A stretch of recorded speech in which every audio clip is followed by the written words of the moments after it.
Halo Sobat Tanyo, pernah nggak sih kamu mendengar ada orang yang kaya raya hanya karena berjualan bakwan? Mungkin jarang atau malah tidak sama sekali. Mungkin kamu akan tertawa atau malah tidak yakin kalau bakwan bisa membuat kamu kaya raya. Atau mungkin kamu akan ditertawakan temanmu jika kamu akan berbisnis bakwan. Bukankah bisnis bakwan hanya untuk emak-emak yang berjualan di pinggir jalan? Pandangan tersebut sangat wajar, karena mindset bisnis kita pada umumnya terbentuk dengan kompleksitas karena kurangnya pemahaman tentang ilmu bisnis.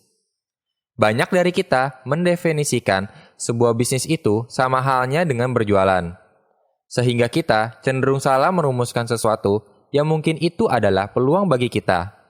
Sehingga ketika orang berjualan makanan di restoran dengan orang yang menjual franchise restoran, kita cenderung menganggapnya sama. Sama-sama jualan nasi kok, namun definisi bisnis tidak seawam itu. Mari kita contohkan dengan KFC. Bayangkan KFC yang hanya berjualan ayam saja, menjadi sebuah bisnis yang sangat bernilai dan beromset triliunan setiap bulan. Padahal, sebenarnya mereka hanya berjualan merek dan membranding merek tersebut dengan sistematika bisnis yang tepat. Namun kembali lagi, yang di-branding cuma ayam. Oke, mari kita bahas sekilas sejarah dan strategi bisnis KFC dulu. KFC didirikan oleh Colonel Harlan Sanders di Kentucky. Seorang yang awalnya hanya berprofesi sebagai tukang parkir, pada tahun 1906 beliau masuk tentara dan akhirnya pensiun di usia yang bisa dibilang tidak lagi muda. Usia mungkin tidak menjadi halangan beliau untuk berusaha. Dengan kecintaannya dengan dunia kuliner, beliau menemukan ide untuk membuat hal sederhana menjadi tinggi. Karena pada waktu itu, ayam menjadi salah satu santapan favorit beliau. Dan juga, beliau berpikir bahwa ayam adalah sesuatu yang tidak asing lagi, sehingga akan mudah untuk memperkenalkan sesuatu yang baru. Pada awalnya, Sanders membuka restoran yang pada akhirnya diberi nama Cafe Sanders. Di restoran ini, dia mencoba untuk trial and error, menciptakan resep ayam goreng yang unik dan disukai banyak orang. Disinilah resep KFC mulai tercipta. Sanders berhasil menemukan formula resep ayam crispy yang bumbu utamanya adalah tepung yang diramu dengan beberapa bumbu rahasia yang menghasilkan ayam yang kriuk dan nikmat. Selang beberapa tahun, tata letak kota Kentucky mengalami perubahan, sehingga rumah makannya tidak lagi strategis dan menarik pengunjung. Inilah yang menjadi sebab kenapa dia terpaksa menjualnya melalui pelelangan terbuka dengan harga $75.000. Jumlah ini belum cukup untuk membayar hutang-hutangnya. Harlan Sanders mencoba menjual resep ayam goreng ala KFC ke rumah makan di wilayah Utah, Amerika Serikat. Ia mencoba menawarkan resepnya. Harlan Sanders turun ke pasar-pasar untuk mempromosikan ide penjualan ayam KFC-nya meski sudah tua dan terserang penyakit rematik. Harlan Sanders terkadang tidur di dalam mobil demi mencukupi pembayaran hotelnya. Selama 2 tahun berkeliling, Harlan Sanders hanya dapat memuaskan 5 rumah makan saja. Resep ayam yang ia tawarkan lebih banyak ditolak dan ditertawakan. Selama 2 tahun berkeliling menawarkan resepnya, ada lebih dari 1.000 penolakan yang ia terima. Tanpa kenal menyerah dan yakin akan berhasil, ia terus berusaha. Akhirnya, resep ayam gorengnya banyak disukai oleh masyarakat Amerika ketika itu. Perjuangannya yang tak mengenal lelah terbayar dengan lakunya resep ayam gorengnya. Hingga ketika usia Kolonel Harlan Sanders menginjak usia 70 tahun, jumlah rumah makan yang menjadi bagian dari franchise KFC-nya mencapai 204 di USA dan Kanada. Nah, mungkin cerita Bapak KFC tadi bisa memberikan sedikit motivasi bagi kita semua. Oke, kita masuk pada analisa ide bisnisnya. Dalam cerita tadi, kita bisa belajar kalau bahan utama KFC, ayam, adalah sesuatu yang sudah ada dan disukai oleh banyak orang. Namun apa yang membedakannya? Pertama, adalah resepnya. Kalau kita kaitkan dengan bisnis bakwan kita tadi, kamu bisa mencoba resep baru bakwan yang kriuk atau crispy, atau mungkin ada dari kamu yang menemukan resep bakwan sehingga lebih lezat lagi. Nah, itu adalah modal besar bagi kamu. Apalagi kamu adalah seorang yang suka sekali dunia kuliner. Ketika kamu mencoba terus membuat resep-resep bakwan yang super enak, yakin deh kamu akan menemukan resep bakwan rahasiamu sendiri.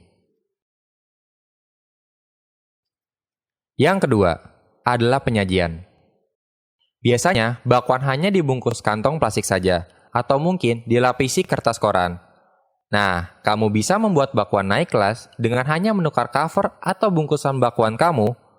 Bisa saja kamu pakai box-box seperti box kertas KFC, atau bahkan kamu bisa menemukan konsep kemasan yang modern.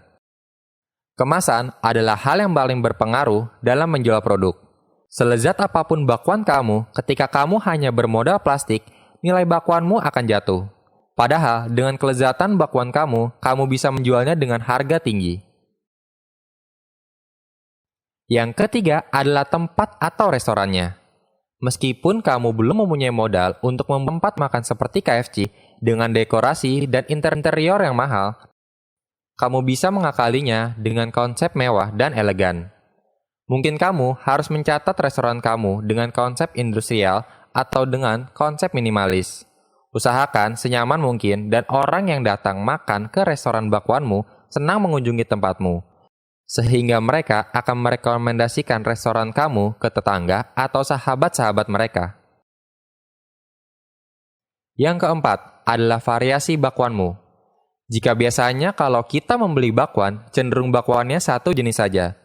Usahakan kamu membuatnya lebih bervariasi lagi, sehingga membuat orang banyak pilihan.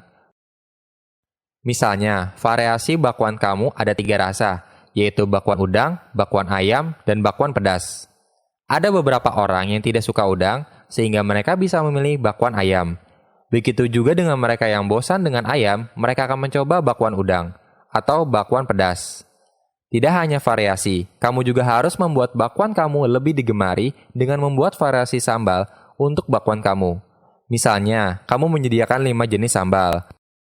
Jadi, orang akan ada pilihan sambal mana untuk cocolan bakwan yang mereka sukai. Penyajian variasi sambal ini bisa menambah value dari bisnis bakwan kamu. Nah, ketika 4 elemen yang telah disebutkan tadi bisa kamu praktekkan, langkah selanjutnya adalah bagaimana memasarkan bakwanmu. Saat ini, kita sudah dibantu banyak dengan kehadiran sosial media. Jadi, kamu tidak harus lagi mempromosikan bakwan seperti Bapak Sanders yang bahkan tidur di jalanan untuk mempromosikan KFC-nya. Kamu bisa menggunakan platform yang tenar sekarang seperti Instagram atau Facebook atau media lainnya. Kemudian, kalau perlu kamu juga bikin websitemu. Selain membangun trust, website juga dibutuhkan untuk meyakinkan calon pelanggan kamu bahwa jualan bakwan kamu benar-benar dilakukan dengan profesional.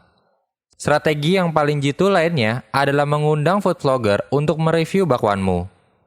Carilah food vlogger yang memang tahu tentang kuliner dan memberikan kamu feedback yang jujur. Feedback yang jujur memberikan kamu masukan supaya usaha bakwan kamu lebih berkualitas dan berkembang. Bagaimana kalau bakwan kamu sudah mulai terkenal? Dalam tahap ini, kamu harus menyiapkan konsep franchise, di mana kamu tidak lagi berjualan bakwan, tapi sudah berbisnis bakwan. Setelah 1-2 tahun membranding jualan bakwan kamu, mulailah untuk menjual brand bakwan kamu. Yakinkanlah calon mitra bisnismu, kalau brand bakwan kamu bukanlah brand bakwan yang abal-abal. Kamu juga mungkin akan mengadakan seminar-seminar untuk mengajak orang kerjasama dan membeli franchise-mu. Nah, yang terakhir, ketika bakwan kamu sudah semakin dikenal, buatlah kontrol yang jelas agar kualitas bakwanmu tetap dan rasanya konsisten. Bayangkan jika kamu menjual franchise bakwanmu seharga 100 juta, jika ada 100 cabang di seluruh Indonesia. Berapa banyak keuntungan yang akan kamu dapatkan setiap bulannya? Hingga akhirnya kamu menjadi seorang miliarder hanya dengan berbisnis bakwan. Bagaimana? Apakah kamu tertarik untuk berbisnis bakwan? Nah, mulai dari sekarang mari kita ubah konsep berpikir kita dengan tidak meremehkan hal-hal sederhana di sekitar kita. Mari kita ubah mindset kita dengan membuat hal sederhana menjadi hal yang bernilai tinggi. Itulah cerita bisnis bakwan kita kali ini. Nantikan cerita-cerita bisnis lainnya di video-video selanjutnya. Jangan lupa like, subscribe, dan berikan komentar kamu. Sampai jumpa.